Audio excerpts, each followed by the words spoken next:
Salam profetis, berjumpa kembali bersama saya Daniel Nafis dalam Insight Strategic Forum, sebuah forum yang akan membahas fokus tentang persoalan-persoalan ekonomi, politik, dan security.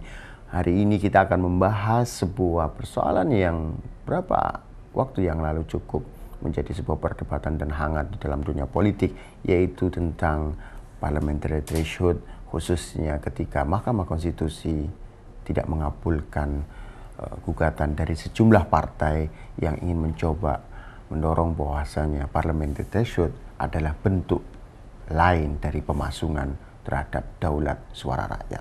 Hari ini kita akan bicara dan berbincang diskusi tentang hal ini, yaitu bersama Ray Rangkuti, Direktur 5 Institute yang merupakan kawan aktivis perjuangan kita, yang juga bersama-sama nanti akan bicara dan diskusi tentang parliamentary threshold, dan juga beliau adalah mantan sekjen dari. Selamat datang.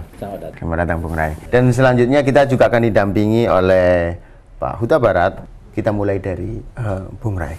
Bung Ray, kita ketahui bersama bahwasanya dalam undang-undang pemilu 2008 ada muncul istilah electoral threshold, ada istilah muncul parliamentary threshold. Satu sisi memang 2,5% untuk bisa sebagai partai, sebagai eksis, itu untuk mendorong agar era multipartai yang sekarang yang sangat mubazir menurut saya, itu menjadi cukup ringkas.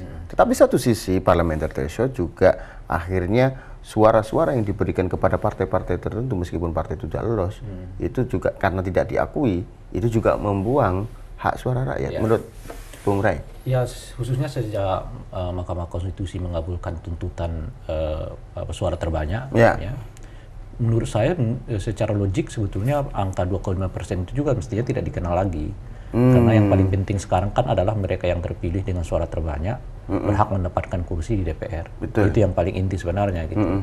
Karena kalau dilihat lagi dasar-dasar pertimbangan Mahkamah Konstitusi mengabulkan tuntutan suara terbanyak itu jelas dinyatakan di pertimbangan-pertimbangannya itu yang paling penting itu adalah mereka mendapat suara rakyat yang penuh, ada keadilan, ada kesetaraan, dan sebagainya gitu. Nah, yang saya sayangkan kenapa perspektif ini atau dalil-dalil ini tidak juga dipergunakan oleh Mahkamah Konstitusi ketika beberapa partai politik melakukan gugatan terhadap 2,5% itu. Tapi gitu. Sebenarnya ya Bung Ray, sebelum kita melanjutkan, ketika suara terbanyak itu memang gendang dari Partai Demokrat, gendang dari Golkar, gendang dari PAN, khususnya partai-partai besar yang mempunyai kepentingan terhadap suara terbanyak itu muncul dan memang benar lolos. Tapi ketika 2,5% yang dituntut salah satunya oleh partai Pak Huta Barat, yaitu PPRN, nggak ada gong dan memang nggak ada sign. Saya sudah melihat wah ini nggak mungkin akan lolos karena memang ini hanya dalam tanda kutip agak sedikit kerjaan dari partai-partai besar. Makanya kan yang menarik dari MK pasca ditinggalkan oleh Pak Jimli itu kan selalu ada dissenting opinion yang cukup tinggi. Karena Anda bisa bayangkan tuh, dari berapa hakim kalau untuk suara terbanyak kan cuma 2 ya. Tapi yang 2,5% itu sampai 3 orang kan dissenting opinion.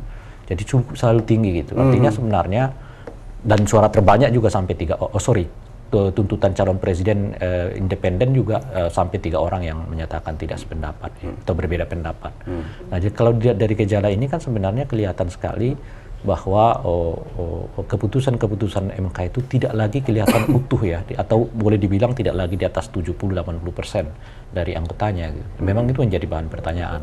Kenapa sampai keputusan-keputusan mereka relatif sangat terpecah begitu ya, rata-rata di bawah. Saya melihat memang untuk 2,5% khususnya partai-partai yang ditolak oleh Mahkamah Konstitusi sangat-sangat memang ya merupakan setup atau memang cukup kuat. Apalagi ketua MK memang ya juga bagian dari DPR yang dulu ya. Betul. Saya melihatnya memang ya harus dilanjutkan gitu loh. Ini proses ini harus dilanjutkan untuk menjaga sampai ke sana gitu loh. Tapi bagi demokrasi sendiri menurut Bung Ray? Oh ya, maksud saya begini ya. Demokrasi satu hal, tapi hukum hal yang lain. Kan demokrasi, kalau kita sebetulnya berpansut demokrasi tidak melulu kita berbicara hukum. Kemudian di satu segi ada keinginan supaya sistem pemilu kita lebih ramping. Itu sesuatu yang kita inginkan. Caranya bagaimana? Nanti kita bisa diskusikan panjang gitu. Tapi kalau ketika ia masuk ke ranah hukum, maka logika-logika hukum juga harus dimainkan.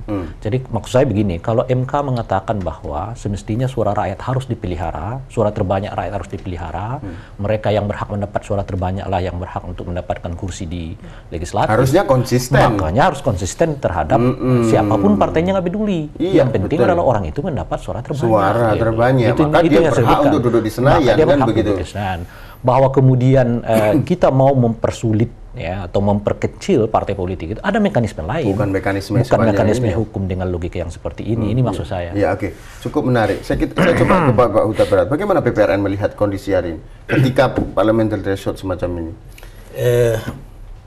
PPRN melihat bahwa dengan adanya keputusan MK itu merupakan suatu tindakan yang mengangkangi hak-hak rakyat itu sendiri. Sebagaimana yang dikatakan oleh Pak Ray tadi, bahwa rakyat itu kan mempunyai kedaulatan. Dia memilih wakil-wakilnya untuk duduk di DPR.